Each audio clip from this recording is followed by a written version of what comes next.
नमस्कार दोस्तों। आज के इस वीडियो लेक्चर में हम भारतीय संविधान के अंदर जितने भी प्रमुख संविधान संशोधन हुए हैं उनका अध्ययन करेंगे। शुरुआत हम दोस्तों सारे महत्वपूर्ण नोट्स पढ़ेंगे और देखेंगे कौन कौन से संविधान में संशोधन किस समय हुए हैं। तो चलिए दोस्तों शुरुआत करते हैं हमारा नोट्स पढ़ना। कोई भी संविधान कितना भी सोच समझकर क्यों न बनाया जाए, उसमें समय, काल और परिस्थिति के अनुसार संशोधन करना ही पड़ता है। तो दोस्तों हमें पता है कि भारत का संविधान के अंदर समय समय पर संविधान संशोधन होते हुए हैं और ये जो कि ज़रूरी है, क्योंकि दोस्तों हम सभी को पता है कि जैसे जीवन गतिशील होता है वैसे उस देश का संविधान भी गतिशील होना चाहिए। और परिवर्तन क्या है दोस्तों? प्रकृति का शाश्वत नियम है।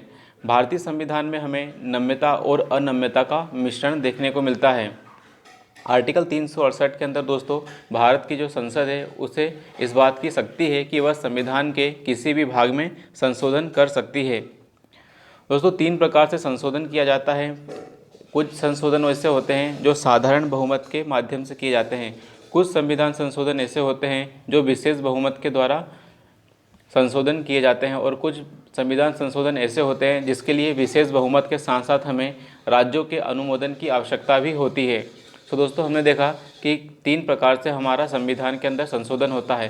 पहला साधारण विधेयक के द्वारा, दूसरा विशेष बहुमत के द्वारा और तीसरा विशेष बहुमत प्लस राज्यों के अनुमोदन के द्वारा। संविधान में संशोधन के लिए विधेयक संसद के किसी भी सदन में प्रस्तुत किया जा सकता है। सो दोस्तों हमें पता है कि भारत के अंदर हमने क्या है, संसदीय प्रणाली अपनाई है। इसके अंदर एक राज्यसभा है और एक लोकसभा है। तो दोस्तों राज्यसभा हो चाहे लोकसभा हो, हम संविधान संशोधन विधेयक किसी भी सदन में प्रस्तुत कर सकते हैं। मतलब संविधान संशोधन की शुरुआत हम या तो लोकसभा से भी कर सकते हैं और राज्यसभा से भी कर सकते हैं, लेकिन हम मनी बिल कभी भी राज्यसभा से नहीं लेकर आते। तो दोस्तों मनी बिल क्या है दोस्तों?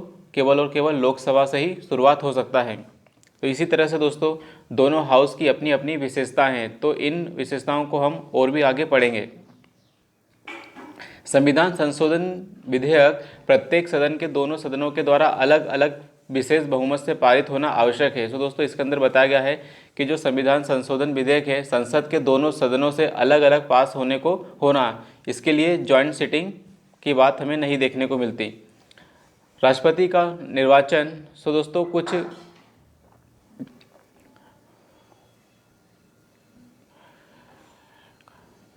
राष्ट्रपति का निर्वाचन एवं उसकी प्रक्रिया, संसद में राज्यों का प्रतिनिधित्व, राज्य और संघ के मध्य विधायी शक्तियों का विभाजन और माल और सेवा जीएसटी परिषद, राज्य की कार्यपालिका शक्ति का विस्तार, सर्वोच्च न्यायालय और उच्च न्यायालय संबंधी प्रावधान, संविधान संशोधन की शक्ति और उसकी प्रक्रिया आदि ऐसे विषय हैं जिन पर संविधान संशोधन क्या है, विशेष बहुमत की आवश्यकता के साथ साथ कम से कम आधे से अधिक राज्यों की आवश्यकता होती है। सो दोस्तों उपरोक्त जितने भी विषय हमने पढ़े हैं उसके अंदर क्या है, हमें विशेष बहुमत के साथ साथ आधे से अधिक राज्यों की विधानमंडल की आवश्यकता होती है। सो दोस्तों फिर से एक बार पढ़ लेते हैं कि वे कौन कौन से टॉपिक हैं, वे कौन कौन से विषय हैं जिनके लिए हमें विशेष बहुमत के साथ साथ आधे से अधिक या आधे राज्यों के विधानमंडल की आवश्यकता होती है। जैसे कि शुरुआत में बोला गया है कि राष्ट्रपति का निर्वाचन हो। यदि ऐसा कोई संविधान संशोधन लेकर आते हैं जिससे राष्ट्रपति के निर्वाचन में और उसकी प्रक्रिया में कोई बदलाव आता है, तो इस हेतु हमें विशेष बहुमत प्लस आधे से अधिक राज्य या राज्यों के विधानमंडलों से भी हमें क्या है, संस्तुति या परमिशन लेनी होगी। संसद में राज्यों के प्रतिनिधित्व, यदि दोस्तों संसद के अंदर हम राज्यों के प्रतिनिधित्व को घटा बढ़ा रहे हैं तो इसके लिए भी हमें विशेष अनुमति प्लस राज्यों से अनुमति लेनी होगी। संघ और राज्यों के मध्य विधायी शक्तियों का विभाजन, सो दोस्तों हमने देखा कि 7वीं अनुसूची के अंदर हमने संघ सूची, राज्य सूची और समवर्ती सूची का प्रावधान किया है।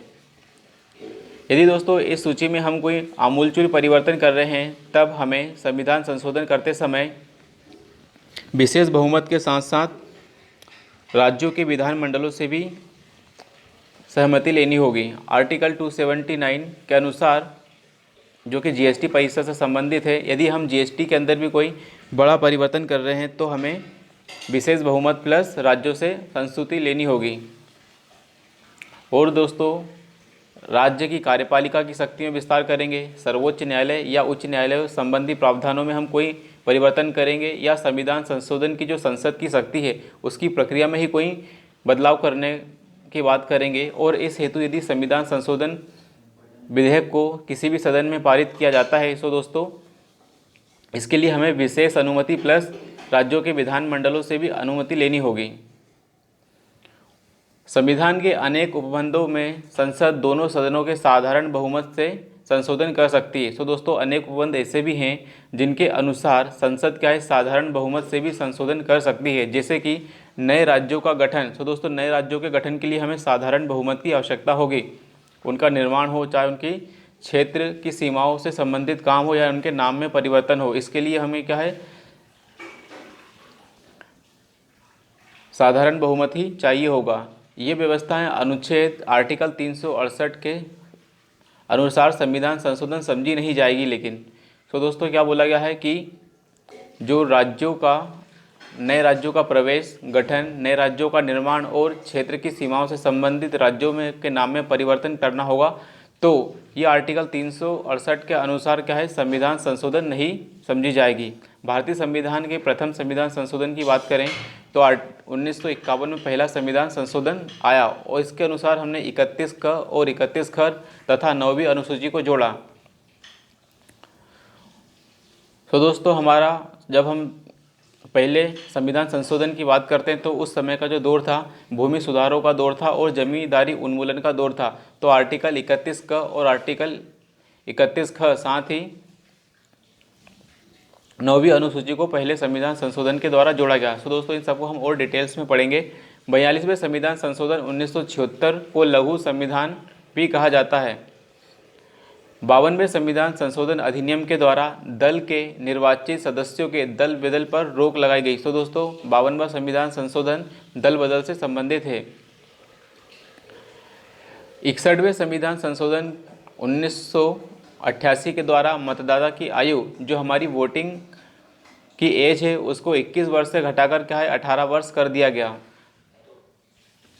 तो 61वां संविधान संशोधन 1988 में जो मतदान करने की उम्र है उसको 21 वर्ष से घटाकर 18 वर्ष कर दिया गया। 86वां संविधान संशोधन 2002 में लाया गया। इसके अनुसार दोस्तों आर्टिकल 21 का एक नया आर्टिकल जोड़ा, जिसमें कहा गया 6 से 14 वर्ष के सभी बच्चों को निःशुल्क एवं अनिवार्य शिक्षा देना ये राज्य का कर्तव्य होगा। तो इसके अंदर हमने शिक्षा का अधिकार देने का काम किया। 91वां संविधान संशोधन 91st संविधान संशोधन होता है दोस्तों 2003 में। इसके अनुसार मंत्री परिषद के आकार को सीमाबद्ध करते हुए प्रधानमंत्री व राज्यों के मुख्यमंत्री सहित, राज्यों में मुख्यमंत्री सहित की बात की जा रही है, क्या है 15% से अधिक नहीं होगा। तो इसमें काउंसिल ऑफ मिनिस्टर की बात की जा रही है दोस्तों कि जो मंत्री परिषद होगी, जो सदन है उस सदन की जो सदस्य संख्या, जैसे मान लो कोई भी सदन है उसकी संख्या 500 है, तो इसमें काउंसिल ऑफ मिनिस्टर कितने होंगे, तो इसका 15% ही काउंसिल ऑफ मिनिस्टर होंगे। तो 91वां संविधान संशोधन याद रखना है, काउंसिल ऑफ मिनिस्टर के सदस्य संख्या की बात की गई है।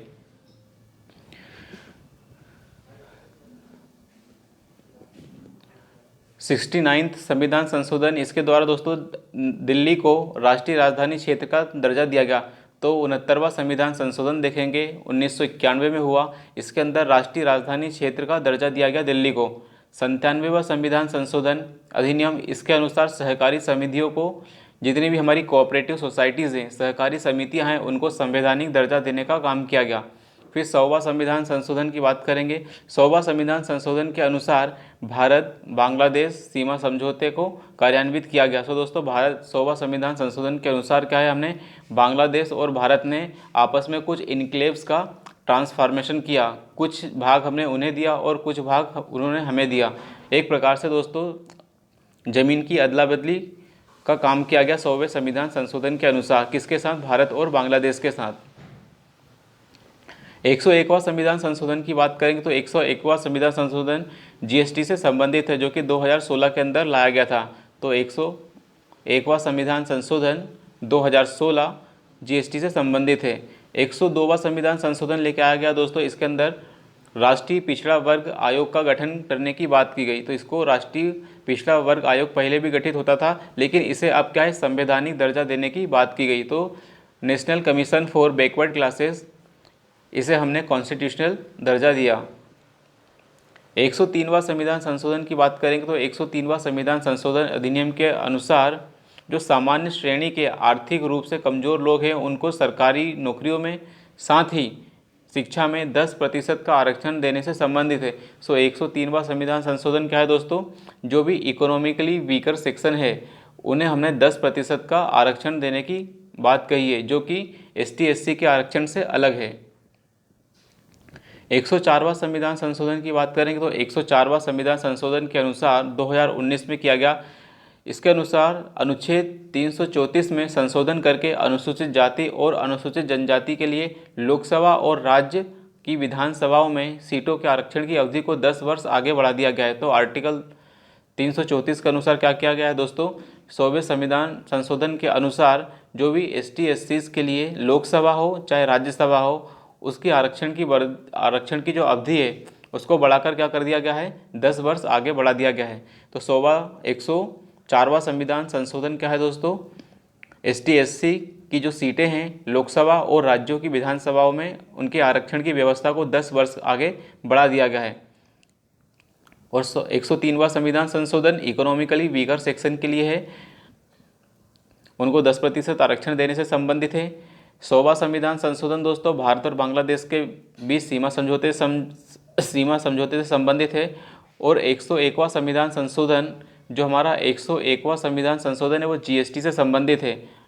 और 102वां संविधान संशोधन नेशनल कमीशन फॉर बैकवर्ड, उसको संवैधानिक दर्जा, राष्ट्रीय पिछड़ा वर्ग आयोग को संवैधानिक दर्जा देने से संबंधित है।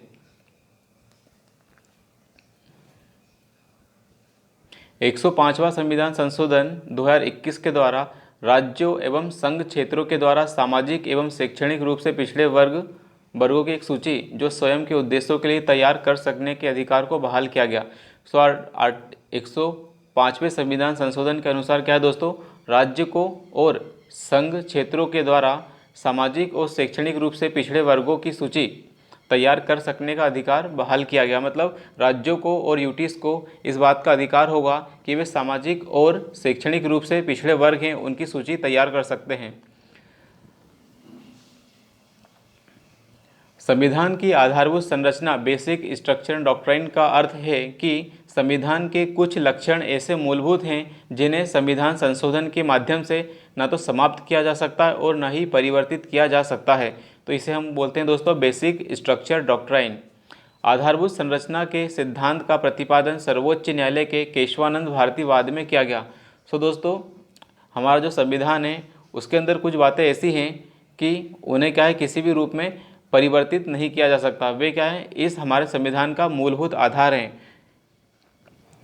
और इस बेसिक स्ट्रक्चर डॉक्ट्राइन के माध्यम से इस आधार को हमेशा बरकरार बनाए रखने की बात करता है हमारा सुप्रीम कोर्ट। और इस बात को प्रकाश में लाया गया केशवानंद भारतीवाद 1973 के माध्यम से।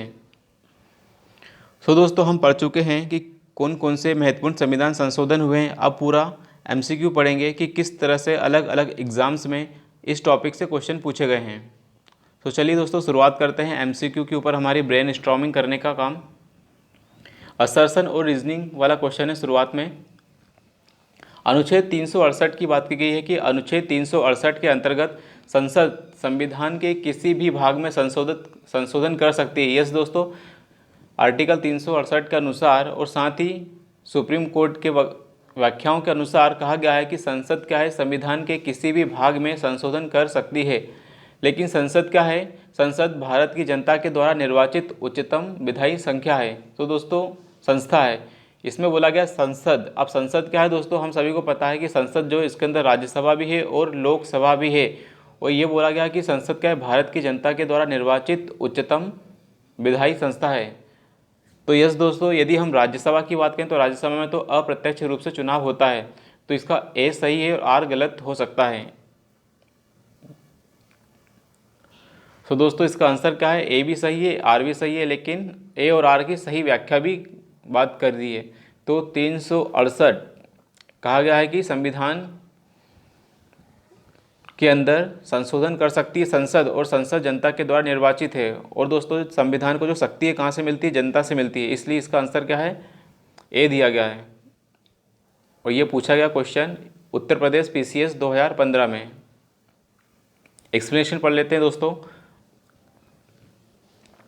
अनुच्छेद 368 के अनुसार संविधान में किसी भी बात के होते हुए संसद अपनी संविधायी शक्ति का प्रयोग करते हुए संविधान के किसी भी उपबंध का मतलब संविधान के किसी भी उपबंध का परिवर्तन कर सकती है या निरसन कर सकती है।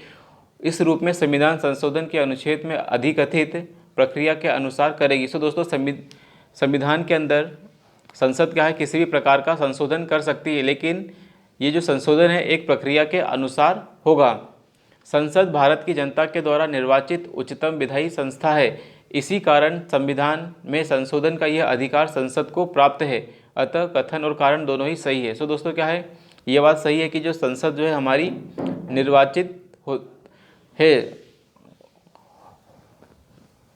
और ये उच्चतम विधायी संस्था भी है, इसलिए हम कह सकते हैं कि हाँ, संविधान को जो शक्ति जनता से मिलती है और जनता क्या है? संसद को चुनती है, और संसद क्या है? संविधान में संशोधन कर सकती है। निम्नलिखित विधेयक को में से किस एक का भारतीय संसद के दोनों सदनों के द्वारा अलग अलग विशेष बहुमत से पारित होना आवश्यक है? तो दोस्तों इसमें बोला गया कि विशेष बहुमत से पारित होना आवश्यक है दोनों सदन, लेकिन इसमें धन विधेयक में दोस्तों हमें पता है कि राज्यसभा का कोई रोल नहीं होता है। साधारण विधेयक के अंदर हम विशेष बहुमत की बात नहीं करेंगे। तो दोस्तों संविधान संशोधन के अंदर हम बात करेंगे कि दोनों सदनों से विशेष बहुमत से पारित होना आवश्यक है।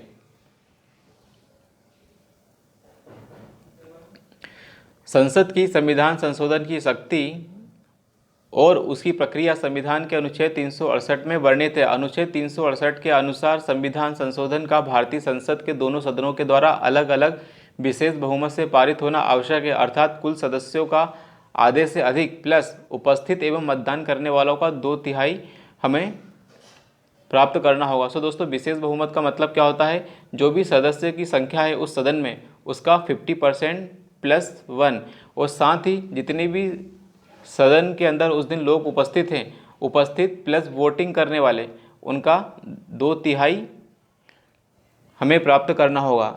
इसे कहते हैं विशेष बहुमत। भारतीय संविधान में किस अनुच्छेद के प्रावधानों के अनुसार संशोधन किया जा सकता है? तो आर्टिकल 368 के अनुसार क्या है दोस्तों? भारतीय संविधान में संशोधन किया जा सकता है। Same question repeat. आर्टिकल 368 के अनुसार संविधान संशोधन प्रस्तुत किया जा सकता है। संविधान में संशोधन की पहल की जा सकती है केवल लोकसभा, केवल राज्यसभा, संसद के किसी भी सदन में। सो दोस्तों आंसर क्या है हमारा? संसद के किसी भी सदन में क्या है? शुरुआत की जा सकती है संविधान संशोधन की।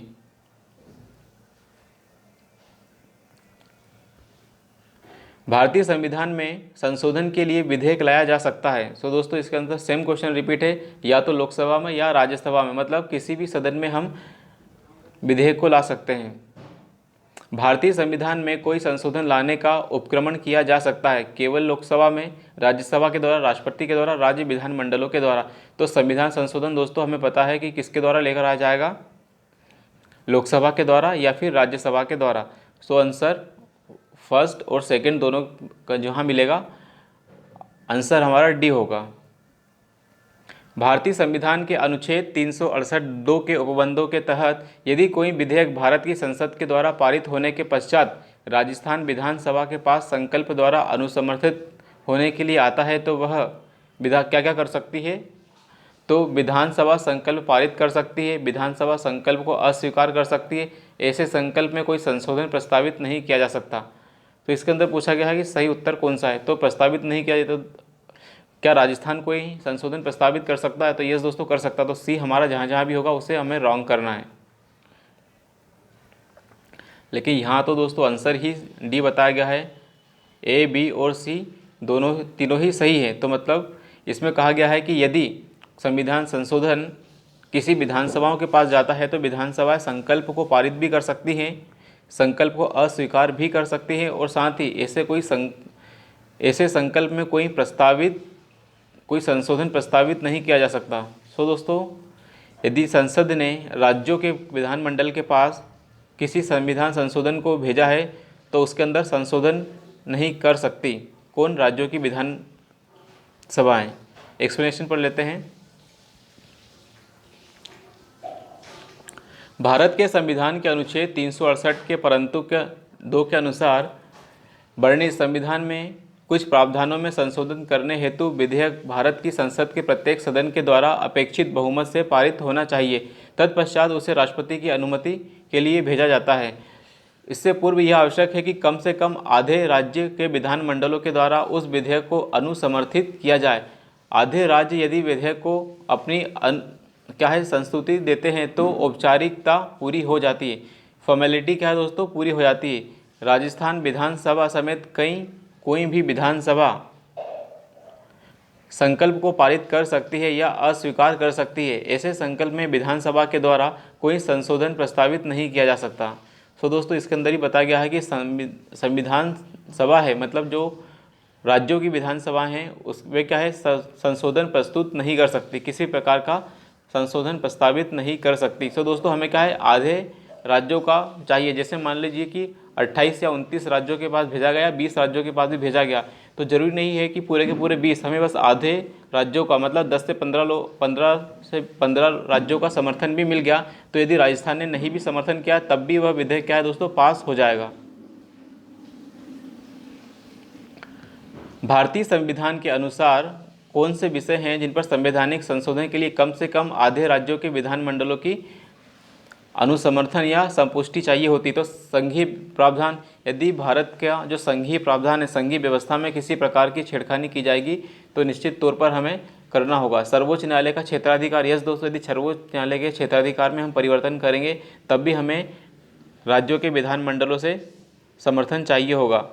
संविधान संशोधन की प्रक्रिया, दोस्तों संविधान संशोधन की यदि प्रक्रिया को ही हम पूरी बदलने की काम कर रहे हैं तब भी हमें क्या होगा, लेना पड़ेगा। लेकिन नए राज्यों का निर्माण, राज्यों की सीमाओं और नामों में परिवर्तन करेंगे तो हमें ज़रूरत नहीं है। तो जहाँ जहाँ भी 4 है वहाँ हम उसे काट देंगे, तो आंसर हमारा निकल के आएगा 1। सो दोस्तों एक्सप्लेनेशन पढ़ लेते हैं ताकि हमारा रिवीजन और ज़्यादा बेस्ट हो जाए। भारतीय संविधान नम्यता एवं परिवर्तनशील है। भारत का संविधान क्या है दोस्तों, फ्लेक्सिबल है और साथ ही परिवर्तनशील है। इसके अनुसार आर्टिकल 368 के अनुसार क्या है दोस्तों, भारत के संविधान में हम संशोधन कर सकते हैं और 3 प्रकार से हम संशोधन कर सकते हैं। पहला संशोधन क्या है दोस्तों, साधारण बहुमत के द्वारा। तो साधारण बहुमत के द्वारा किस तरह का संविधान संशोधन होगा, कुछ प्रावधान ऐसे हैं जिन्हें संसद क्या है, साधारण बहुमत से संशोधित कर सकती है। इस प्रकार के संशोधन को आर्टिकल 368 के प्रयोजनों के तहत संविधान का संशोधन नहीं माना जाएगा। तो जब भी दोस्तों क्या है, साधारण बहुमत के द्वारा हम कुछ संशोधन करते हैं तब हम इसे आर्टिकल 368 के अनुसार संविधान संशोधन नहीं मानते। जैसे कि राज्यों के नामों में परिवर्तन करना होगा, राज्यों की सीमाओं में परिवर्तन कर रहे हैं, या नए राज्य का निर्माण कर रहे हैं, या राज्यों में विधान परिषदों को सृजित करने का काम। जैसे कि राज्यों में, जैसे हम देखते हैं कि केंद्र में एक तरफ से लोकसभा है और एक तरफ राज्यसभा है, उसी तरह से लेकिन हमें अधिकांश राज्यों में केवल विधानसभा देखने को मिलती है। यदि हम विधान परिषद का सृजन करेंगे तब हमें क्या है, संविधान संशोधन करने की आवश्यकता नहीं है। राष्ट्रपति, राज्यपाल, उच्चतम न्यायालय एवं उच्च न्यायालयों के न्यायाधीशों के वेतन में वृद्धि या कमी करने संबंधी संशोधन में क्या है, साधारण बहुमत से किए जाएंगे। सो दोस्तों क्या है, राष्ट्रपति, उपराज्यपाल, उच्चतम न्यायालय और उच्च न्यायालय के न्यायाधीशों के हम सिर्फ वेतन भत्ते की बात करेंगे। यदि वेतनों में वृद्धि या कमी कर रहे हैं तो भी हमें संविधान संशोधन नहीं माना जाएगा आर्टिकल 368 के अनुसार, यदि साधारण बहुमत से कर रहे हैं तो। दूसरा है दोस्तों विशेष बहुमत। विशेष बहुमत के अनुसार क्या हो दोस्तों, विशेष बहुमत के अनुसार हमें जितने भी सदस्य हैं उस सदन के, उसका बहुमत चाहिए और साथ ही जितने भी उपस्थित और मतदान करने वाले हैं उनका 2/3 बहुमत चाहिए। इसे कहते हैं हम विशेष बहुमत। विशेष बहुमत प्लस राज्यों के अनुमोदन से। तो दोस्तों तीसरी प्रक्रिया क्या है, तीसरी विधि हमारी यह है कि विशेष बहुमत और राज्यों के अनुमोदन से। आर्टिकल 368 के सब क्लॉज 2 के अनुसार दोस्तों, संविधान के कतिपय प्रावधानों के अनुसार संविधान संशोधन के लिए संसद विशेष बहुमत के साथ साथ कम से कम आधे राज्यों के विधानमंडलों का अनुमोदन भी प्राप्त करना आवश्यक होगा। जैसे कि कौन कौन से विषय हैं जिनके लिए आधे से अधिक राज्यों का अनुमोदन प्राप्त करना होगा। जैसे राष्ट्रपति का जो निर्वाचन है और उसकी प्रक्रिया है, यदि उसके अंदर हम संविधान संशोधन करेंगे तो इसके लिए हमें ज़रूरत होगी संघ तथा राज्यों की कार्यपालिका की शक्ति में। यदि हम संघ की और राज्यों की जो कार्यपालिका शक्ति एग्जीक्यूटिव पावर है उसके अंदर विस्तार करेंगे या कोई परिवर्तन करेंगे, तब भी क्या है, हमें राज्यों से अनुमोदन चाहिए होगा। उच्चतम न्यायालय और सर्वोच्च न्यायालय संबंधी प्रावधान, तो दोस्तों उच्चतम न्यायालय और हाईकोर्ट और सुप्रीम कोर्ट संबंधी इसके प्रावधानों में भी हम कोई बदलाव करेंगे तो भी हमें राज्यों के अनुमोदन की आवश्यकता होगी। संसद में राज्यों का प्रतिनिधित्व, यदि दोस्तों हम संसद के अंदर राज्यों के जो प्रतिनिधित्व है उनका जो रिप्रेजेंटेशन है, राज्यों के रिप्रेजेंटेशन को अंदर कोई छेड़खानी कर रहे हैं तो दोस्तों इसके लिए भी हमें विशेष बहुमत प्लस राज्यों के अनुमोदन की आवश्यकता होगी। संविधान संशोधन की जो संसद की शक्ति है, यदि हम संविधान संशोधन की संसद की जो शक्ति है उसी के अंदर कोई गड़बड़ी कर रहे हैं या कोई बदलाव कर रहे हैं, उसकी प्रक्रिया में छेड़खानी कर रहे हैं, तब भी हमें क्या है, विशेष बहुमत के साथ राज्यों का अनुमोदन भी प्राप्त करना होगा। निम्नलिखित में से कौन से विषय हैं जिन पर कम से कम आधे राज्यों के विधानमंडलों के अनुसमर्थन से ही संविधान का जो संशोधन है संभव है। तो दोस्तों राष्ट्रपति का निर्वाचन में यदि हम कोई बड़ा प्रावधान लेकर आते हैं तो निश्चित रूप से हमें राज्यों से अनुसमर्थन प्राप्त करना होगा। संसद में राज्यों का प्रतिनिधित्व, यस दोस्तों, यदि संसद में हम राज्यों के प्रतिनिधित्व में गड़बड़ी कर रहे हैं या कोई बदलाव कर रहे हैं तो भी हमें करना होगा। 7वीं अनुसूची में कोई भी अनुसूची, यस दोस्तों, ये शक्तियों के विभाजन से संबंधित है, इसके अंदर भी हमें करना होगा।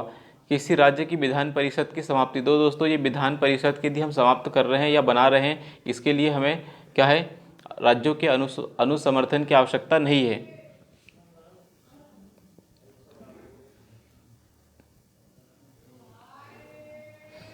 तो देखा दोस्तों हमने पहला, दूसरा और तीसरा हमारा सही था। भारत के संविधान में संशोधन केवल लोकसभा में एक विधेयक की पूर्व स्थापना के द्वारा ही लाया जा सकता है। तो दोस्तों इसके अंदर लगा दिया गया केवल लोकसभा, तो ये हमारा आंसर हो जाता है रॉन्ग।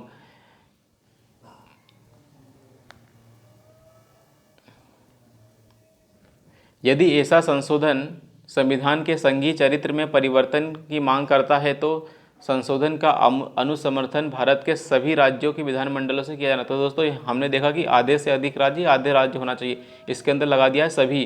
तो सभी और केवल, इन दो चीज़ों के कारण दोस्तों ये दोनों ही विकल्प क्या है, हमारे रॉन्ग हो गए हैं।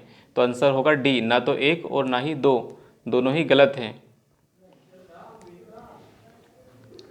संविधान संशोधन की प्रक्रिया के संदर्भ में कौन सा सही नहीं है।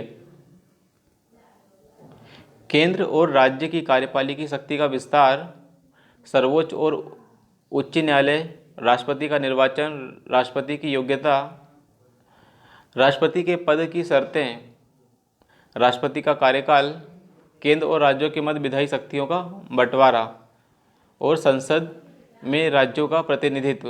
तो दोस्तों हमने देखा कि जिस पे हमने रॉन्ग लगा था वे सब रॉन्ग थे। इसका आंसर क्या है, डी। तो छठवां, सातवां और आठवां, ये तीनों क्या है दोस्तों, पूछा गया है कि कौन से सही नहीं है। तो छठवां, सातवां, आठवां तीनों गलत है। तो छठवां, सातवां और आठवां, तो दोस्तों ये तो सही है। इसका आंसर शायद हमने पिछले पढ़ा भी है कि यदि संसद के अंदर राज्यों का प्रतिनिधित्व हम करें को घटाएंगे बढ़ाएंगे तब भी हमें क्या विशेष बहुमत के साथ लेना होगा।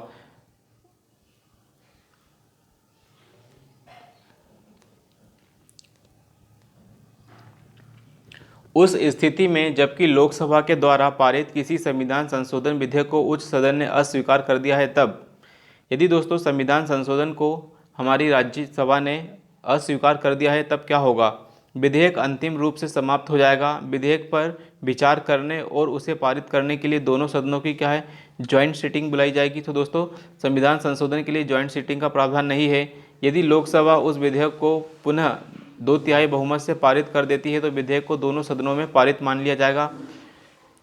उच्च सदन के द्वारा विधेयक को अस्वीकार होने पर भी संशोधन विधेयक दोनों सदनों के द्वारा पारित मान लिया जाएगा।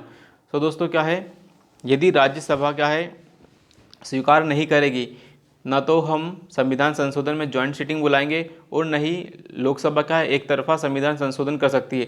अंतिम रूप से दोस्तों क्या है, विधायक क्या है, समाप्त हो जाएगा। मतलब राज्यसभा को भी पावर है लोकसभा के बराबर संविधान संशोधन के क्षेत्र में। यदि संविधान संशोधन के लिए राज्यसभा का अनुमोदन नहीं है तब क्या है दोस्तों, यह विधेयक क्या है, राष्ट्रपति के पास नहीं जाएगा एक्ट बनने के लिए, पूरी तरीके से संशोधित होने के लिए।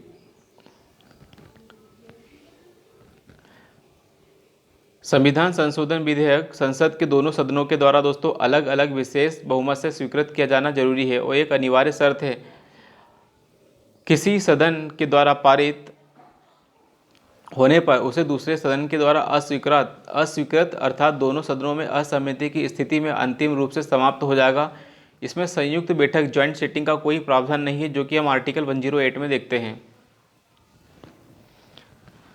संविधान संशोधनों के माध्यम से निम्नलिखित में से कथनों पर विचार करना है। तो आर्टिकल 368 में संविधान की संशोधन की दो विधियों का उल्लेख है। तो दोस्तों क्या है, हमें पता है कि हमें तीन प्रकार से हम संविधान संशोधन कर सकते हैं। एक तो साधारण बहुमत से, एक विशेष बहुमत से, और तीसरी विधि में विशेष बहुमत प्लस आधे राज्यों का समर्थन से। तो पहला तो हमारा रॉन्ग हो गया। संविधान संशोधन विधेयक केवल लोकसभा में, तो दोस्तों हमें पता है कि लोकसभा प्लस राज्यसभा दोनों में लेकर आया जा सकता है।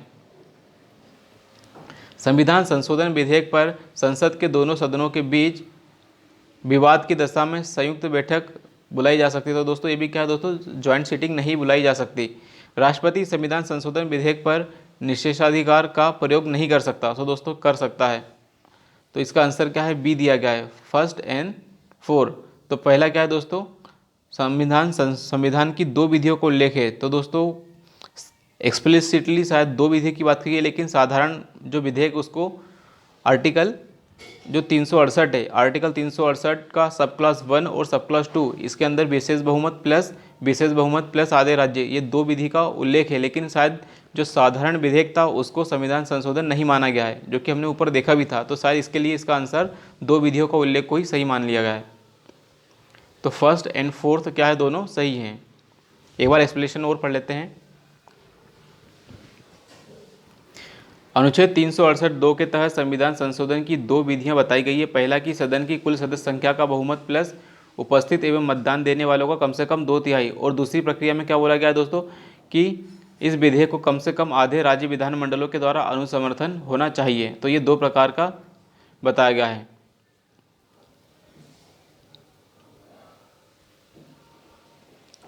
साथ ही संविधान संशोधन विधेयक पर राष्ट्रपति को अनुमति देनी होगी, उसे निषेधाधिकार प्राप्त नहीं है। सो दोस्तों क्या, राष्ट्रपति के पास किसी भी प्रकार का अधिकार नहीं है उस विधेयक को रोकने का या वापस पहुंचाने का। तो निषेध करने का अधिकार राष्ट्रपति के पास नहीं है संविधान संशोधन के अंदर। और दोस्तों संविधान संशोधन में ज्वाइंट सिटिंग का प्रावधान भी नहीं देखने को मिलता हमें।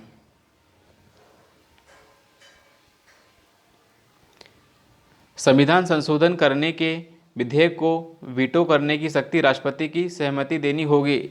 इस शब्द से स्थानापन्न किस संशोधन के द्वारा छीन ली गई है। सो दोस्तों इसमें क्या पूछा गया है कि जो राष्ट्रपति को अब सहमति देनी होगी संविधान संशोधन में, ये कौन से संविधान संशोधन के माध्यम से किया गया। तो दोस्तों ये होगा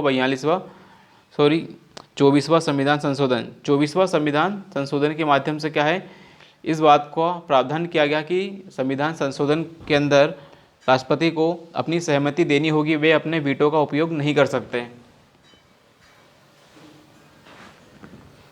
एक्सप्लेनेशन पढ़ लेते हैं। 24वां संविधान संशोधन 1971 में लेकर आया गया। आर्टिकल 368 के खंड 2 में संशोधन करके संसद के दोनों सदनों के द्वारा पारित संविधान संशोधन विधेयक को वीटो करके राष्ट्रपति जो वीटो की राष्ट्रपति की शक्ति है उसको छीन लिया गया है। आर्टिकल 368(2) में कहा गया है कि संविधान के संशोधन का आरंभ संसद के किसी भी सदन में किया जा सकता है और इसके बाद विधेयक को पूर्व स्थापित किया जा सकता है जब विधेयक प्रत्येक सदन में उस सदन की सदस्य संख्या के बहुमत के द्वारा और उपस्थित एवं मतदान करने वाले कम से कम 2/3 बहुमत के द्वारा पारित किया जाता है, तब वह राष्ट्रपति के समक्ष प्रस्तुत किया जाएगा। जो विधेयक को अपनी अनुमति देगा, क्या है दोस्तों, उसमें लिखा गया कि अपनी अनुमति देनी ही देनी होगी, तब संविधान उस विधेयक के निबंधनों के अनुसार संशोधित हो जाएगा। मतलब राष्ट्रपति को अपनी सहमति देनी ही देनी होगी।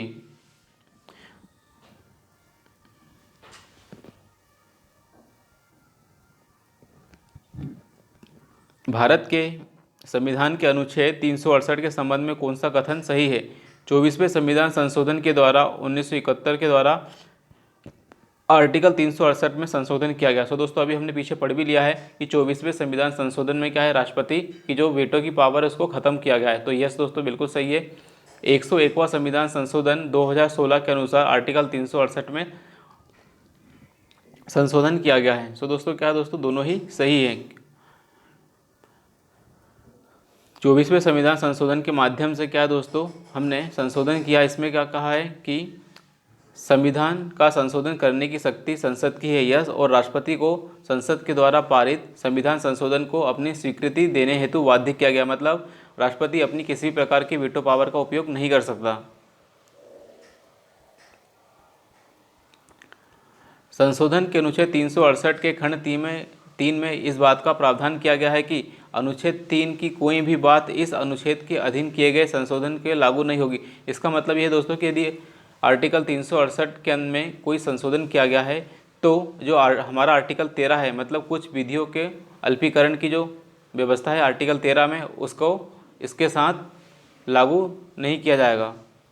101वां संविधान संशोधन क्या है दोस्तों, जीएसटी से संबंधित था और इसने क्या है संविधान में संशोधन किया है। तो यस दोस्तों हमारा जीएसटी क्या है दोस्तों, केंद्र और राज्यों के बीच क्या है एक समझौता था, और केंद्र और राज्यों के बीच क्या है शक्तियों के संबंध में एक समझौता था, इसलिए हमें आर्टिकल 368 के अनुसार संविधान संशोधन करना पड़ा। तो यस आर्टिकल 279 को हमने जोड़ा और कज आर्टिकल 279A जोड़ा और कैपिटल ए मतलब अमेंडमेंट के द्वारा जोड़ा गया। तो हम यस आर्टिकल 368 के अनुसार 101वां संविधान संशोधन में संशोधन किया गया। भारतीय संविधान के लिए प्रथम संशोधन विधेयक की बात की तो भारत के लिए सबसे पहला संविधान संशोधन विधेयक 1951 में आया था। भारतीय संविधान के लिए पहला संशोधन विधेयक 10 मई 1951 को संसद में प्रस्तुत किया गया। यह पारित होकर जून 1951 में अधिनियमित हुआ गया। प्रथम संविधान संशोधन 1951 के द्वारा अनुच्छेद 15, 19, 85, 87, 174, 176, 341, 42, 372, 376 आदि में संशोधन किया गया और एक नए आर्टिकल जोड़े गए, आर्टिकल 31A और 31B। तो दोस्तों आर्टिकल 31A और आर्टिकल 31B दो आर्टिकल जोड़े गए। संविधान का प्रथम संशोधन 1951 में पारित हुआ। यह किससे संबंधित है? देश की सुरक्षा से, प्रधानमंत्री की सुरक्षा से, कुछ राज्यों में किए गए कृषि और भूमि संबंधी सुधारों के लिए। यस दोस्तों हमें पता है कि ये क्या है, कृषि और भूमि संबंधी सुधारों के लिए लाया गया था सबसे पहला संविधान संशोधन। भारतीय संविधान के प्रथम संविधान संशोधन में 1951 के द्वारा संविधान में दो नए अनुच्छेदों 31A और 31B को जोड़ा गया। 9वीं अनुसूची को शामिल किया गया ताकि कुछ राज्यों के अंदर कृषि और भूमि संबंधी सुधारों के लिए संरक्षण दिया जा सके और भूमि सुधारों को कानूनी चुनौती न मिल सके, इसलिए हमने पहला संविधान संशोधन लेकर आए। भारतीय संविधान में 9वीं अनुसूची परिवर्तित की गई। तो 9वीं अनुसूची क्या है दोस्तों, पहले संविधान संशोधन के द्वारा हमने लेकर आए। तो पहले संविधान संशोधन में हमने 9वीं अनुसूची जोड़ी हमारे संविधान के अंदर। भारत के उच्च न्यायालय के न्यायाधीश की आयु ऐसे प्राधिकारी के द्वारा और ऐसी रीति से अवधारित की जाएगी जिसका संसद क्या है विधि द्वारा उपबंध करे। तो ये क्या है 15वें संविधान संशोधन में बात की गई। तो 15वें संविधान संशोधन में उच्चतम न्यायालय के न्यायाधीश की आयु के संबंध में बात की गई है। तो 15वां संविधान संशोधन होता है दोस्तों 1963 में।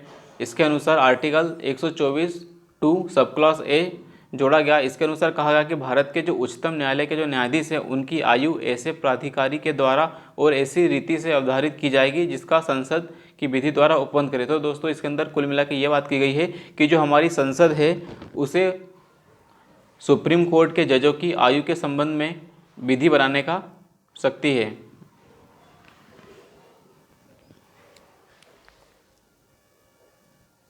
भारतीय रियासतों के शासकों के विशेष अधिकारों और प्रिवी पर्सों की समाप्ति कब की? तो दोस्तों 1971 में इंदिरा गांधी जी के काल में की गई। तो प्रिवी पर्स कब खत्म किया गया? 1971 में।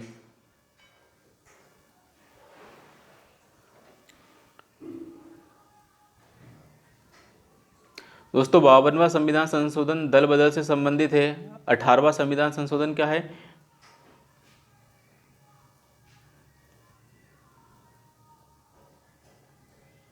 13वां संविधान संशोधन नागालैंड से संबंधित है। 18वां संविधान संशोधन क्या है? राज्यों को पुनः परिभाषित किया गया, तो राज्य को पुनर्परिभाषित किया गया।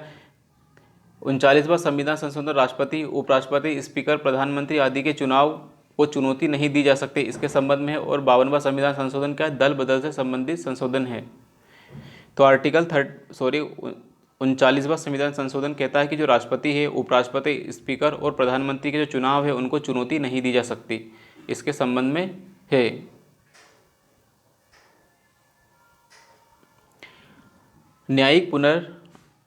न्यायिक पुनरीक्षण 38वां संविधान संशोधन। तो दोस्तों 38वां संविधान संशोधन 1975 में क्या है? न्यायिक पुनर्निरीक्षण, जुडिशियल रिव्यू की शक्ति का परिसीमन करने की बात की गई है। तो जुडिशियल रिव्यू किसका किया जा सकता है और किसका नहीं किया जा सकता, ये संविधान का जो संशोधन है 38वां, उसके अनुसार बात की गई। संपत्ति को अधिकार को 44वें संविधान संशोधन के माध्यम से हटा दिया गया। मतदान करने की जो उम्र है दोस्तों, उसको 21 से 18 वर्ष कर दिया गया 61वें संविधान संशोधन के माध्यम से। तो जो वोट डालने की उम्र है उसको 61वां संविधान संशोधन के माध्यम से घटा दिया गया, उसे 18 वर्ष कर दिया गया। उद्देशिका में पंथ निरपेक्षता शब्द कब जोड़ा गया? तो 42वें संविधान संशोधन के माध्यम से दोस्तों उद्देशिका में पंथ निरपेक्षता शब्द जोड़ा गया।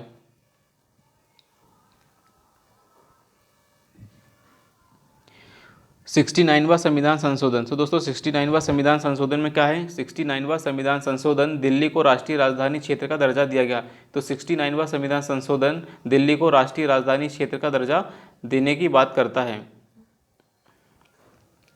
75वां संविधान संशोधन की यदि बात करें तो 75वां संविधान संशोधन राज्य स्तरीय किराया अधिकरणों की स्थापना की बात करता है। तो 75वां संविधान संशोधन राज्य स्तरीय किराया अधिकरणों की बात करता है। 80वां संविधान संशोधन क्या है? 10वें वित्त आयोग की सिफारिशों को स्वीकार करने संबंधी था। तो 10वें वित्त आयोग की सिफारिशों को स्वीकार करने संबंधी था 80वां संविधान संशोधन। 83वां संविधान संशोधन के अनुसार अरुणाचल प्रदेश में पंचायतों में अनुसूचित जातियों हेतु कोई आरक्षण नहीं होगा, इस बात की गई, क्योंकि वहाँ इनका प्रभारी संख्या नहीं है, क्योंकि इनकी क्या प्रभावकारी संख्या नहीं है, किसकी? अनुसूचित जातियों की। तो अरुणाचल प्रदेश में दोस्तों क्या है? शेड्यूल्ड ट्राइब हमें नहीं देखने को मिलती है। यहाँ का समाज क्या है? आदिवासी समाज है, पूरी तरीके से ट्राइबल ग्रुप है, तो इसलिए हमें वहाँ पर पंचायतों की व्यवस्था नहीं देखने को मिलती अरुणाचल प्रदेश में।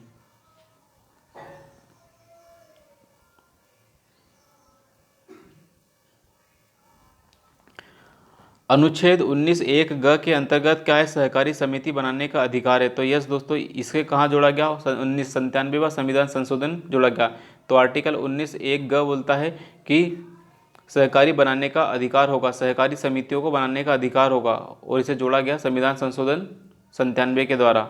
रिक्तियों के बैकलॉग को भरने हेतु अनुसूचित जाति और अनुसूचित जनजाति के आरक्षण की बात करता है 81वां संविधान संशोधन। तो दोस्तों 81वें संविधान संशोधन में कहा गया है कि यदि कोई सरकारी भर्ती, मान लो यूपीएससी की भर्ती है, और यदि 2020 में 30 सीटें आई है और 30 में से मात्र 20 सीटें ही भर पाई, 10 सीटें बाकी हैं, तो ये 10 सीटें अगले साल भरेगी, इसे कहते हैं हम बैकलॉग। तो बैकलॉग की व्यवस्था दोस्तों 81वें संविधान संशोधन के माध्यम से की गई है। राष्ट्रीय न्यायिक नियुक्ति आयोग, नेशनल जुडिशियल कमीशन की बात की गई तो दोस्तों 99वें संविधान संशोधन को लाया गया था, लेकिन ये क्या है? अब निरस्त हो गया है। तो नेशनल जुडिशियल अपॉइंटमेंट कमीशन, राष्ट्रीय न्यायिक नियुक्ति आयोग क्या है? 99वें संविधान संशोधन था, जो कि निरस्त कर दिया गया है। मंत्री परिषद को आकार और परिमित कर देना, तो 91वें संविधान संशोधन। तो दोस्तों 91वां संविधान संशोधन आता है, बोलता है कि जो मंत्री परिषद होगी वह कुल सदस्य संख्या का 15% से अधिक नहीं होगी, प्रधानमंत्री को मिलाकर और मुख्यमंत्री को राज्यों में मिलाकर। तो दोस्तों इसमें कहा गया है कि जो 91वां संविधान संशोधन है, इसमें मंत्री परिषद के आकार को सीमित करने की बात की गई है। और 97वां संविधान संशोधन के माध्यम से सहकारी समिति बनाने का अधिकार दिया गया। इसके अंदर आर्टिकल 19 ग जोड़ा गया। निम्नलिखित में से किस संविधान अधिनियम को लघु संविधान कहा जाता है? तो 42वें संविधान संशोधन को क्या है दोस्तों? स्मॉल मिनी कॉन्स्टिट्यूशन कहा जाता है। निम्नलिखित में से कौन सा एक संवैधानिक संशोधन मौलिक कर्तव्यों से संबंधित है? तो मूल कर्तव्यों से कौन सा है? 42वां संविधान संशोधन। तो दोस्तों हमने क्या है, आर्टिकल 51A जोड़ा हमने पार्ट 4 में, इसे हम 86वां संविधान संशोधन कहते हैं। तो 86वां संविधान संशोधन में इसकी संख्या 11 हो गई। तो दोस्तों 42वें संविधान संशोधन में हमने सरदार स्वर्ण सिंह समिति के माध्यम से क्या है, अनुच्छेद 51 क में मूल कर्तव्यों को जोड़ा गया, और 86वें संविधान संशोधन 2002 में एक नया कर्तव्य जोड़ा, जिस अब टोटल कितने हो गए, 11 कर्तव्य हो गए। पहले मूल कर्तव्य थे 10। भारत के संविधान के 44वें संविधान संशोधन के द्वारा लाए गए एक अनुच्छेद ने प्रधानमंत्री के निर्वाचन को न्यायिक पुनर्विलोकन से परे कर दिया। तो ये दोस्तों ये क्या है, गलत है कि उसने न्यायिक पुनर्विलोकन से परे नहीं किया, ये बिल्कुल रॉन्ग है। भारत के संविधान में 99वां संविधान संशोधन को भारत के उच्चतम न्यायालय ने अभिखंडित कर दिया, क्योंकि यह न्यायपालिका की स्वतंत्रता का अतिक्रमण करता था। यस दोस्तों, ये बात बिल्कुल सही है। तो 99वां संविधान संशोधन क्या है, जुडिशियल अपॉइंटमेंट कमीशन था। इसके अनुसार क्या है, न्यायाधीशों की नियुक्ति किस प्रकार होगी, यह कमीशन इस बात को सुनिश्चित करता। लेकिन इस संविधान संशोधन को न्यायपालिका ने अपने स्वयं के ऊपर अतिक्रमण, स्वयं के ऊपर हमला माना। इस हेतु क्या है दोस्तों, यह जो 99वां संविधान संशोधन था उसे अभिखंडित कर दिया या निरस्त कर दिया। तो ये बिल्कुल सही है। तो आंसर हमारा 2 है। राष्ट्रीय नियुक्ति आयोग दोस्तों पढ़ चुके हैं 99वां संविधान संशोधन, it is a repeated question. विधानसभा में किसी दल के निर्वाचित सदस्यों के दल बदल पर निम्नलिखित में से किसने प्रतिबंध लगाया? तो दल बदल के लिए 52वां संविधान संशोधन हमें याद रखना है। तो 52वां संविधान संशोधन 1985, 52वां संविधान संशोधन 1985 में आता है। 52वां संविधान संशोधन 1985 के माध्यम से दोस्तों हमने 10वीं अनुसूची जोड़ी। क्या है, 10वीं अनुसूची जोड़ी, और इसके माध्यम से हमने जो भी निर्वाचित सदस्य हैं उनको दल बदल पर हमने रोक लगाने का काम किया। तो दल बदल पर रोक लगाने का काम क्या है, 52वां संविधान संशोधन के अनुसार हमने किया। सेम क्वेश्चन रिपीटेड है दोस्तों, दल बदल 52वां संविधान संशोधन। सेम क्वेश्चन 52वां संविधान संशोधन दल बदल से संबंधित है। सेम क्वेश्चन 52वां संविधान संशोधन दल बदल से संबंधित है।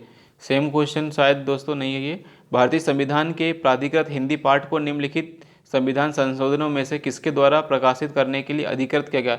तो दोस्तों भारतीय संविधान जो है वो मूल रूप से इंग्लिश में था, लेकिन इसको हिंदी के लिए प्राधिकृत करने का काम है किसके द्वारा किया गया? तो 58वां संविधान संशोधन। तो 58वां संविधान संशोधन दोस्तों हमें बात करता है कि जो हमारा संविधान है उसको हिंदी में लिखा जाए, उसको हिंदी में प्राधिकृत किया जाए। निम्नलिखित में से कौन सा मतदाता की आयु को घटाने से संबंधित? तो 61वां संविधान संशोधन। तो दोस्तों 61वें संविधान संशोधन को हम जानते हैं कि इसके अनुसार क्या है, मतदाता की आयु को जो कि 21 वर्ष थी उसको घटाकर क्या है 18 वर्ष कर दी। तो 21 वर्ष से घटाकर 18 वर्ष कर दी। ओके। निम्नलिखित में से कौन सा संविधान संशोधन अधिनियम मतदान की आयु को 18 वर्ष किया? तो 61वां संविधान संशोधन। सेम क्वेश्चन 61वां संविधान संशोधन नहीं, ये क्वेश्चन दूसरा है। कौन से संविधान संशोधन में से किस एक के अंतर्गत दिल्ली को नेशनल कैपिटल क्षेत्र बनाया गया? तो नेशनल कैपिटल क्षेत्र बनाया गया 69वां संविधान संशोधन। तो 69वें संविधान संशोधन के माध्यम से क्या है, दिल्ली को नेशनल कैपिटल टेरिटरी का दर्जा दिया गया। भारत के संविधान का निम्नलिखित में से कौन सा एक संशोधन संघ शासित प्रदेश दिल्ली को राष्ट्रीय राजधानी क्षेत्र के रूप में परिवर्तित करता? तो 69। सेम रिपीटेड क्वेश्चन दोस्तों। संविधान का जो 69वां संविधान है संशोधन, उसके द्वारा दिल्ली को क्या है दोस्तों, नेशनल कैपिटल टेरिटरी का दर्जा दिया गया। भारतीय संविधान का 79वां संविधान संशोधन संबंधित है। तो दोस्तों दो राजनीतिक दलों की स्थापना से, तो राजनीतिक दलों की स्थापना से संबंधित है 69वां संविधान संशोधन। No need to discussion on this. अनुसूचित जातियों और अनुसूचित जनजातियों के लिए लोकसभा तथा राज्य विधानसभाओं में सीटों का आरक्षण का प्रावधान कौन से संविधान संशोधन के माध्यम से किया गया? तो दोस्तों 78वें संविधान संशोधन के माध्यम 79वें संविधान संशोधन की बात करेंगे। तो अनुसूचित जातियों और अनुसूचित जनजातियों के लिए लोकसभा और राज्य के विधानमंडलों में सीटों का आरक्षण का प्रावधान हमें 79वें संविधान संशोधन में देखने को मिलता है। 93वां संविधान संशोधन की बात करेंगे तो 93 संविधान संशोधन क्या है।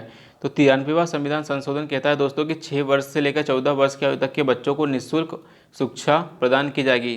तो 93वां संविधान संशोधन क्या है दोस्तों, राइट टू एजुकेशन से संबंधित है। 93वां संविधान संशोधन दोस्तों 2001 में एक्ट बनकर आया हमारे सामने। इसमें कहा गया कि जो 6 वर्ष से लेकर 14 वर्ष के बच्चे हैं उनके लिए निःशुल्क और अनिवार्य शिक्षा का प्रावधान करने की बात की गई है।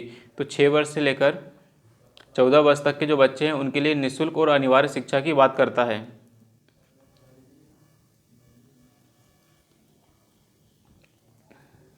छियासीवां संविधान संशोधन अधिनियम 2002 के रूप में इसे जाना जाता है। इसके अनुसार मूल अधिकारों के तहत आर्टिकल 21 के अंतर हमने क्या है, राइट टू एजुकेशन दिया है और अनुच्छेद 45 को प्रतिस्थापित किया है। इसमें कहा गया कि जो मूल कर्तव्यों में एक नया खंड 51 ट जोड़ा गया 86वें संविधान संशोधन के माध्यम से। तो दोस्तों 86वें संविधान संशोधन क्या है, राइट टू एजुकेशन से संबंधित है।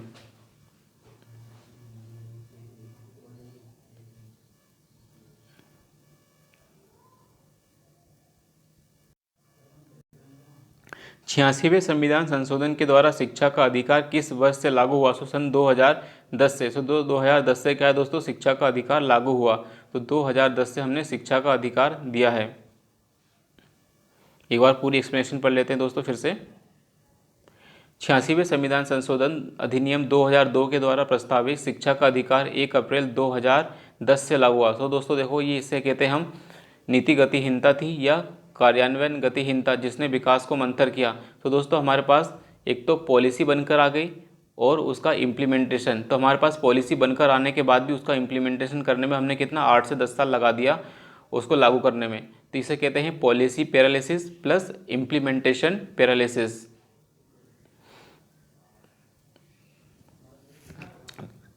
तो 2010 से क्या है, लागू किया। इस संविधान संशोधन के द्वारा भारतीय संविधान में मौलिक अधिकारों के तहत आर्टिकल 21 के अंदर हमने एक नया आर्टिकल जोड़ा, इसे हम कहते हैं आर्टिकल 21A।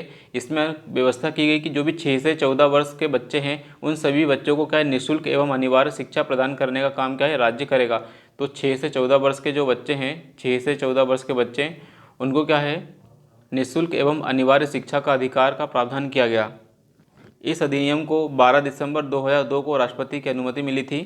इसी दिन केंद्र सरकार के गजट में अधिसूचित भी किया था, लेकिन प्रस्तावित शिक्षा के अधिकार को 2009 में संसद के द्वारा अधिनियमित निःशुल्क और अनिवार्य शिक्षा बच्चों का अधिकार एक अलग से एक्ट भी पारित करना पड़ा। तो दोस्तों 2009 में वापस से इसे देने के लिए एक अलग से एक्ट पारित करना पड़ा जिसका नाम था निःशुल्क और अनिवार्य शिक्षा बच्चों का अधिकार। एक एक्ट था 1 अप्रैल 2010 से, फिर ये लागू हुआ। क्वेश्चन रिपीटेड, शिक्षा का अधिकार 86वां संविधान संशोधन। अनुसूचित जाति और अनुसूचित जनजाति के संयुक्त राष्ट्रीय आयोग को किस संशोधन के अंतर्गत 2 अलग अलग निकायों में बांटा। तो दोस्तों 89वां संविधान संशोधन के माध्यम से क्या है, National Commission for Schedule Caste और National Commission for Schedule Tribe, इनके अंदर हमने बांटा। आर्टिकल 338 में हमने बात की national Commission for Schedule Caste और आर्टिकल 338 का में हमने national Commission for Schedule tribe की बात की। तो जो कि पहले दोनों का जॉइंट कमीशन था उसको अब हमने अलग अलग कमीशन के अंतर्गत बांटा। निम्नलिखित संविधान संशोधन अधिनियमों में से किस एक में यह प्रावधान है कि केंद्र और राज्य में मंत्रिपरिषद का आकार लोकसभा के सदस्यों की और राज्यों की विधानसभा के सदस्यों की कुल सदस्य का 15% से अधिक नहीं होना चाहिए। तो दोस्तों हमने पहले भी पढ़ चुके हैं कि ये 51वां संविधान है, 91वां संविधान संशोधन है, वो इस बात का प्रावधान करता है कि जो काउंसिल ऑफ मिनिस्टर है उसकी जो आकार है 15% से अधिक नहीं होगा हाउस की सदस्य संख्या का। तो जो भी हाउस की सदस्य संख्या है उस हाउस की सदस्य संख्या का 15% से अधिक नहीं होगा।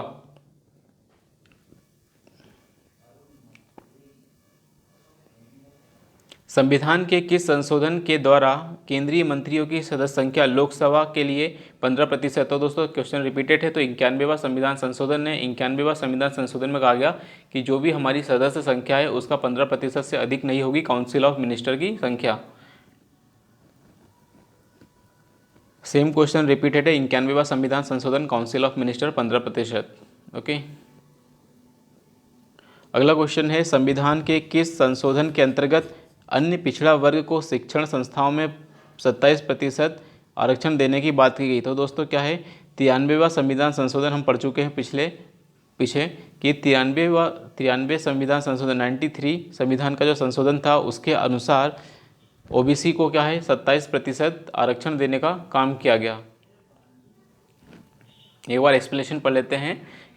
1993 का अधिनियम आता है 2005 में, जिसके अनुसार पिछड़ा वर्ग को शिक्षण संस्थाओं में 27% आरक्षण देने की बात की गई है। संविधान संशोधन के द्वारा संविधान का जो अनुच्छेद 15 है उसमें एक 5 जोड़ा गया सब क्लॉज, अनुच्छेद 5 सब क्लॉज आर्टिकल 15 में एक नया सब क्लॉज जोड़ा गया जिसका नाम है फिफ्थ।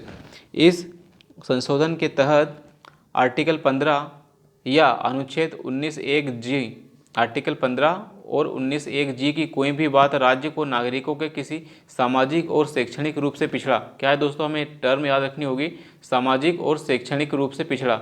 यदि कोई भी समाज का वर्ग है जो सामाजिक रूप से और शैक्षणिक रूप से पिछड़ा है तो उसके वर्गों की, उन लोगों की उन्नति के लिए या ST/ST के लिए या तो पिछड़े वर्गों की बात की जा रही है या तो फिर ST/SC की बात की जा रही है, उनकी उन्नति के लिए विशेष प्रावधान करेंगे। उनको शिक्षण संस्थाओं में प्रवेश देने से संबंधी प्रावधान भी करेंगे। साथ ही इसके अंदर अब निजी संस्थाएं भी शामिल है दोस्तों। ओके, तो चाहे राज्य के द्वारा सहायता प्राप्त हो चाहे बिना सहायता प्राप्त हो, उनके लिए विशेष उपबंध करेगी।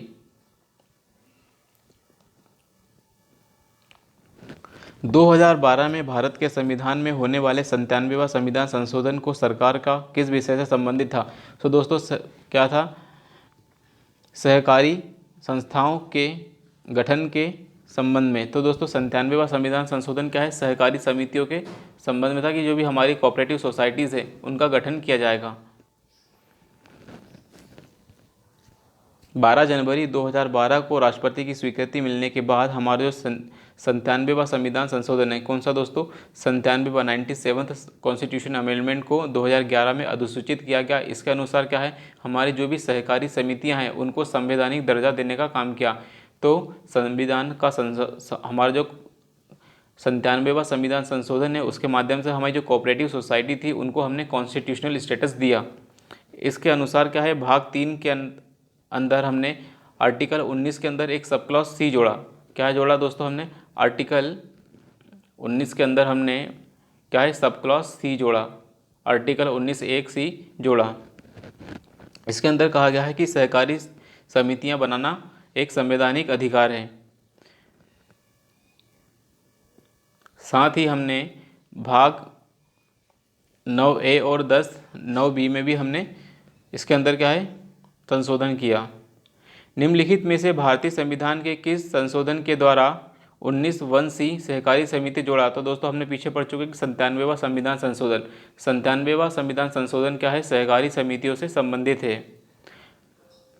भारतीय संविधान के अनुच्छेद 243(z) के अनुसार सहकारी समितियों के निदेशकों की अधिकतम संख्या क्या हो सकती है? तो इसमें बोला गया कि जो सहकारी समिति है उसके जो निदेशक हैं, डायरेक्टर्स हैं, उनकी संख्या कितनी हो सकती है, मैक्सिमम 21 हो सकती है 243(z)(j) के अनुसार। निम्नलिखित में से कौन सा संविधान संशोधन गुड्स एंड सर्विसेज टैक्स की बात करता है? तो दोस्तों हमें क्या, गुड्स एंड सर्विसेज टैक्स क्या हमारा 101वां संविधान संशोधन है। तो दोस्तों क्या है, गुड्स एंड सर्विसेज टैक्स क्या है, हमारा 101वां संविधान संशोधन है जो कि 2016 के अंदर किया गया।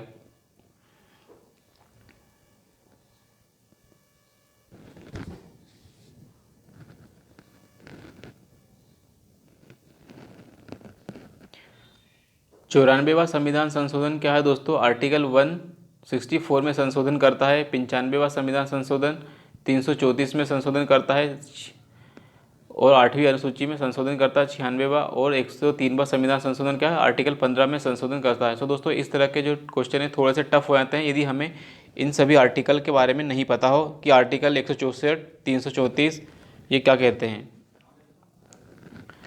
राष्ट्रपति रामनाथ कोविंद ने किस संविधान संशोधन अधिनियम को 18 अगस्त 2021 को मंजूरी दी? तो क्या है दोस्तों, 105वां संविधान संशोधन।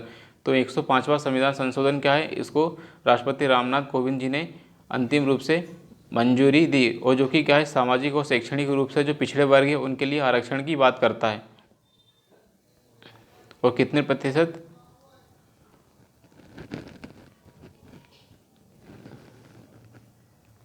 निम्नलिखित पर विचार करना है और उनको सही क्रम में व्यवस्थित करना है। गोलकनाथवाद, केशवानंद भारती वाद, 24वां संविधान संशोधन और 42वां संविधान संशोधन। सो दोस्तों ये क्या है, इनको हमने सीक्वेंस में अरेंज करना था दोस्तों। 42वां संविधान संशोधन और केशवानंद भारतीवाद ये तो सबसे आखिरी में आएंगे, उसके बाद 24वां संविधान संशोधन उससे पहले आएगा, और गोलकनाथ उससे शायद थोड़ा पहले। तो सबसे पहले क्या है, गोलकनाथ आएगा, फिर केशवानंद भारती, फिर 24वां, फिर 42वां संविधान संशोधन। तो कालानुक्रम क्या है, ये होगा। तो सबसे पहले क्या है, हमने देखा कि गोलकनाथ केस आएगा 1967 में, केशवानंद भारती 1973 में, फिर 24वां संविधान संशोधन 1971 में, और 42वां संविधान संशोधन 1976 में। सो दोस्तों देखो, हमने मात्र 4-5 साल के अंदर ही हमने इतने ज़्यादा संशोधन कर डाले 1971 से 76 के बीच में, 24 से 42 पहुँच गए हम। तो बहुत ज़्यादा संविधान संशोधन हुए 1971 से लेकर 1976 के बीच, इसलिए हम इस दौर को मिनी कॉन्स्टिट्यूशन का दौर भी कहते हैं। निम्नांकित किस वाद में सर्वोच्च न्यायालय ने पहली बार संसद की संविधान संशोधन की शक्ति को सीमित किया? तो दोस्तों क्या है, गोलकनाथ बनाम पंजाब राज्य में क्या है, संविधान संशोधन की शक्ति को क्या है, सीमित किया। सर्वप्रथम गोलकनाथ बनाम पंजाब राज्य में 1967 में सर्वोच्च न्यायालय ने संसद की जो संविधान संशोधन की शक्ति है उस पर सीमाएं आरोपित की। इसी निर्णय को निष्प्रभावी बनाने के लिए 24वां संविधान संशोधन 1971 क्या है लाया गया था। केशवानंद भारती केस का महत्व इसलिए है क्योंकि इसने कार्यपालिका के आदेशों को दरकिनार कर दिया, गलत बात है। उच्चतम न्यायालय ने संविधान की मूल विशेषताओं को प्रतिपादित किया, तो संविधान का जो मूल ढांचे को बताया। तो यस दोस्तों, ये बिल्कुल सही है, तो सेकंड वाला ही हमारा सही है। केशवानंद भारती बनाम केरल राज्य 1993 में ऐतिहासिक मामला था, और ये इसमें क्या हुआ, 24वें संविधान संशोधन की जो विधि मान्य उच्चतम न्यायालय को चुनौती दी गई।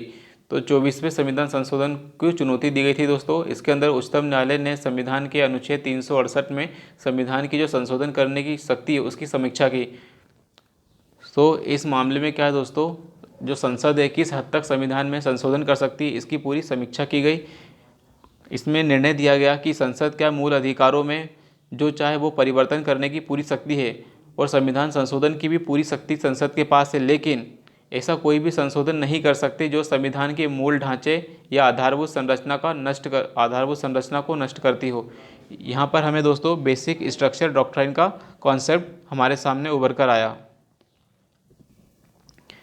भारत के सर्वोच्च न्यायालय ने संविधान के आधारभूत ढांचे का सिद्धांत दिया। तो आधारभूत ढांचे का सिद्धांत क्या है दोस्तों, केशवानंद भारती 1973, केशवानंद भारती 1973।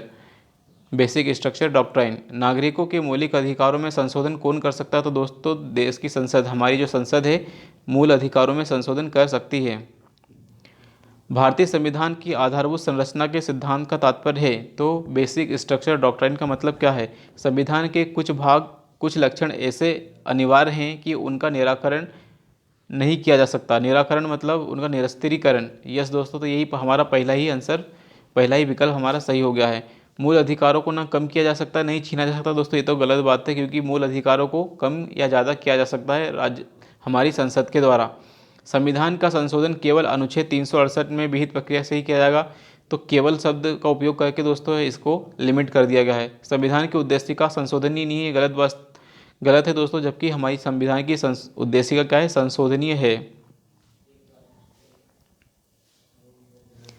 संविधान का कौन सा संशोधन यह प्रावधान करता है कि कोई कानून जो राज्य के उन नीति निर्देशक सिद्धांतों को जो अनुच्छेद 3B और 3C में आर्टिकल 39B और 39C में वर्णित हैं उनको प्रभावी बनाने हेतु पारित किया जाता है तो उसे निरस्त नहीं किया जाएगा। आर्टिकल 14 और आर्टिकल 19 के अधिकारों को सीमित करते हुए। तो दोस्तों ये क्या है, 25वां संविधान संशोधन में बात की गई। तो 25वां संविधान संशोधन क्या है, इसमें कहा गया है कि आर्टिकल 39B और आर्टिकल 39B और 39C को प्रभावी बनाने के लिए यदि आर्टिकल 14 और आर्टिकल 19 का उल्लंघन हो भी रहा है तो क्या है दोस्तों, हम उल्लंघन होने देंगे। 25वें संविधान संशोधन 1971 में कहा गया है कि हमने क्या जोड़ा, आर्टिकल 39 कैपिटल C, क्या जोड़ा दोस्तों, article 31 capital C। Article 31 capital C ये कहता है कि आर्टिकल 39 स्मॉल बी और आर्टिकल 39 स्मॉल सी इसको प्रभावी बनाया जाएगा। और इसको प्रभावी बनाते समय क्या है, आर्टिकल 14 और आर्टिकल 19 का यदि उल्लंघन हो भी रहा है तो उसे हम उल्लंघन होने देंगे। आर्टिकल 39 बी और आर्टिकल 39 क्या है, सी दोस्तों राज्य के नीति निर्देशक तत्व हैं। इसमें कहा गया है कि जो संपत्ति का विकेंद्रीकरण किया जाएगा और जो स्वामित्व लोगों के पास होगा। 44वां संविधान संशोधन की यदि हम बात करें तो 44वां संविधान संशोधन 1978 के द्वारा डीपीएसपी के सभी निदेशक तत्वों को क्या है 14 और 19 के उल्लिखित मूल अधिकारों पर प्राथमिकता दी गई। तो दोस्तों क्या है इसमें बोल दिया गया है सभी। तो अभी हमने देखा कि ओनली 39 कैपिटल स्मॉल बी और स्मॉल सी इसके ऊपर वरीयता दी जाएगी। तो पहला हमारा गलत हो जाएगा। मिनर्वा मिल्स बाद में 1980 के निर्णय में उच्चतम न्यायालय ने यह व्यवस्था दी कि केवल अनुच्छेद 39 ख और 39 ग मतलब 39 स्मॉल ए और स्मॉल बी में उल्लिखित राज्य के नीति निर्देशक तत्वों को अनुच्छेद 14 एवं अनुच्छेद 19 में जो मूल अधिकार दिए उनको प्राथमिकता मिलेगी। तो दोस्तों क्या दूसरा ही सही है, ओनली 2 इज करेक्ट। और ये कौन सा वाद है, मिनर्वा मिल केस। सिक्किम नया राज्य बना। सो दोस्तों क्या सिक्किम नया राज्य बना 36वें संविधान संशोधन के माध्यम से। तो 36वें संविधान संशोधन के माध्यम से सिक्किम क्या है दोस्तों, एक नया राज्य बना। निम्नलिखित में से कथन में सिक्किम से संबंधित सही है। तो 1975 में यह भारत का अंग बना। इसे वनस्पति शास्त्रियों का स्वर्ग माना जाता है। इसके मुख्य निवासी लेप्चा समुदाय के हैं। सो दोस्तों क्या है तीनों के तीनों ही कथन सही हैं। 1975 में क्या है संविधान संशोधन के माध्यम से यह हमारा भारत का एक अभिन्न अंग बन गया। वनस्पति शास्त्रियों का स्वर्ग भी है और इसे मुख्य निवासी लेप्चा है। सो एक्सप्लेनेशन पढ़ लेते हैं। 36वां संविधान संशोधन होता है 1975 में दोस्तों, और सिक्किम को भारत का राज्य का दर्जा दे दिया जाता है। भारत का अभिन्न अंग भी बना लिया जाता है। इसे वनस्पति शास्त्री है ना, वनस्पति शास्त्रियों का स्वर्ग माना जाता है क्योंकि यह पूर्वी हिमालय की हॉट स्पॉट क्षेत्र में है जहाँ पर जैव विविधता से हमें बहुत ज़्यादा जैव विविधता देखने को मिलती है इस क्षेत्र में। इसके मुख्य निवासी लेप्चा, भूटिया और नेपाली लोग हैं। तो सिक्किम में हमें क्या है दोस्तों, लेप्चा, भूटिया और नेपाली लोग देखने को मिलेंगे। तो लेप्चा, भूटिया, नेपाली ये हमें सिक्किम में देखने को मिलेंगे। निम्नलिखित में से किस एक संवैधानिक संशोधन के द्वारा मिजोरम को राज्य का दर्जा दिया गया। तो मिजोरम को राज्य का दर्जा कब दिया गया, 53वें संविधान संशोधन के माध्यम से। तो दोस्तों इस तरह के क्वेश्चन क्या है, सभी संविधान संशोधन के माध्यम से किस संविधान संशोधन के माध्यम से किसे राज्य का दर्जा दिया गया, ये हमें याद करना होगा। इस तरह के क्वेश्चन हमें इस बात की ओर संकेत करते हैं कि हमें स्टेट फॉर्मेशन किस तरह से हुआ इसे बेहतर तरीके से पढ़ना होगा। संविधान का जो 98वां संविधान संशोधन है किससे संबंधित है। तो 98वां संविधान संशोधन क्या है, न्यायिक नियुक्ति आयोग से संबंधित है, राष्ट्रीय न्यायिक आयोग से संबंधित है, जो कि निरस्त कर दिया गया। भारत में 2013 तक कितने संविधान संशोधन क्रियान्वित हो चुके थे। सो दोस्तों इस तरह क्वेश्चन अब रिलेवेंट है, 98 है। तो 2013 तक क्या कितने 98 संविधान संशोधन भारत के अंदर हो चुके हैं। आई होप दोस्तों ये जो टॉपिक है इस टॉपिक से आपको बहुत हेल्प हुई होगी अपने रिवीजन करने में और इस बात को देखने में कि किस तरह के क्वेश्चन फ्रेम किए जा रहे हैं इस टॉपिक से। तो चैनल को लाइक करें, सब्सक्राइब करें और शेयर करें। Thank you.